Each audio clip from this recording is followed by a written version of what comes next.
سلام، ښه راغلاست. نن موږ د ریاضي یو بل مهم او په زړه پورې موضوع زده کوو. د دې موضوع نوم دی د ضرب عبارتونه یا multiplying expressions. که ته له لومړي څخه په دې پوهېږې چې عدد یا متغیر یو له بل سره څنګه ضرب کړي نو دا موضوع به ستا لپاره ډېره ساده او په زړه پورې وي. نو راځئ له لومړي مثال څخه یې پیل کوو. مثال داسې دی چې x جمع 2 ضرب د x جمع 3 مساوي کېږي د څو سره.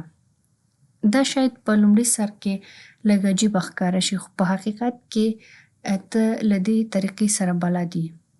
دا هغه طریقه ده چې موږ ورته توضیحي خاصیت وایو. یو بل مثال داسې دی چې a ضرب د x جمع 3 دا د مساوي کېږي د څو سره. نو که چیرې موږ دا ضرب کړو دا به شي ax جمع 3a.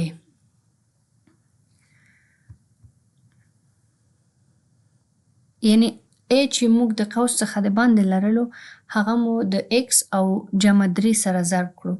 نو اوس همدا کار په دې عبارت کې هم کوو خو دلته د a پر ځای موږ x جمع 2 لرو. نو دا به داسې شي چې x جمع 2 ضرب د 3. که دا لږ ګډوډ ښکاري داسې فکر وکړه چې x جمع 2 هماغه a دی. اوس راځئ هر څه ضربوو. x ضرب د x مساوي کېږي د x مربع سره.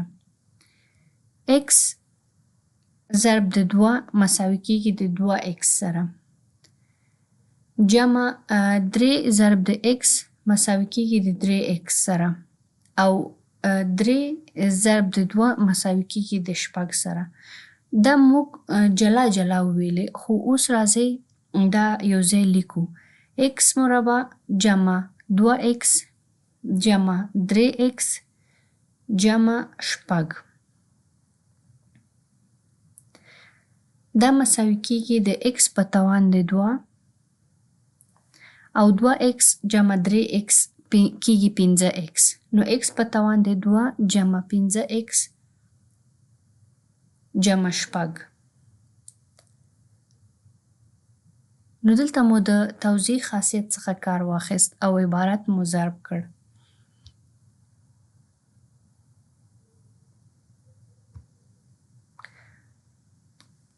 دلته راځو وایو چې توضیح خاصیت څه ته وایي. دا د ریاضي یو قانون دی او په دې کې داسې وایي چې کله موږ یو عدد یا متغیر د یو جمع یا تفریق شوي قوس سره ضربوو نو باید د قوس په هر غړي کې جلا جلا ضرب شي. لکه په همدې مثال کې مو چې داسې درلود چې x جمع 2 ضرب د x. یعنې x مو هم د x سره او هم د 2 سره په جلا جلا ډول ضرب کړ. نو اوس راځو خپل بل مثال ته. په دې مثال کې داسې دی چې 5x جمع 9 ضرب د 4x منفي 2 سره. د توضیح خاصیت له مخې دا برابر دی له 5x جمع 9 ضرب د 4x جمع 5x جمع 9 ضرب د منفي 2.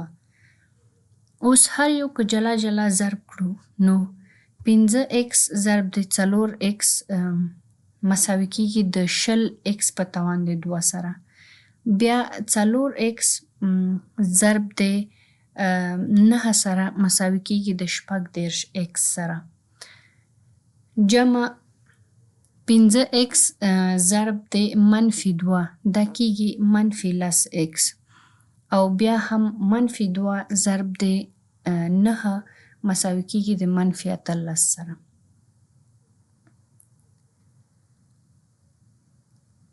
اوس ټول سره یو ځای لیکو. تاسې په تصویر کې وینئ چې موږ ټول سره یو ځای لیکلی دي. 20x په توان د 2 جمع 18x او منفي 10x دا کېږي 26x منفي 18. په همدې ډول موږ دا عبارت ضرب کړو. اوس راځو بل مثال ته. بل مثال مو داسې دی چې 2x جمع y ضرب د 3x جمع 2y سره. دا ځل به لږ بل ډول توضیح وکړو. دلته راخلو 3x ضرب د 2x جمع y جمع 2y ضرب د 2x جمع y. ځکه چې په دې عبارت کې موږ دوه متغیره لرو. نو اوس هر یو راځو او ضربوو. 3x ضرب د 2x مساوي کیږي د 6x په توان د 2 یا 6x مربع. 3x بیا د y سره ضربوو چې دا کیږي 3xy. 2y ضرب د 2x مساوي کیږي د 4xy سره. او 2y ضرب د y مساوي کیږي د 2y مربع سره. ځکه چې xy او yx یو شان دي موږ کولی شو دواړه یو ځای کړو.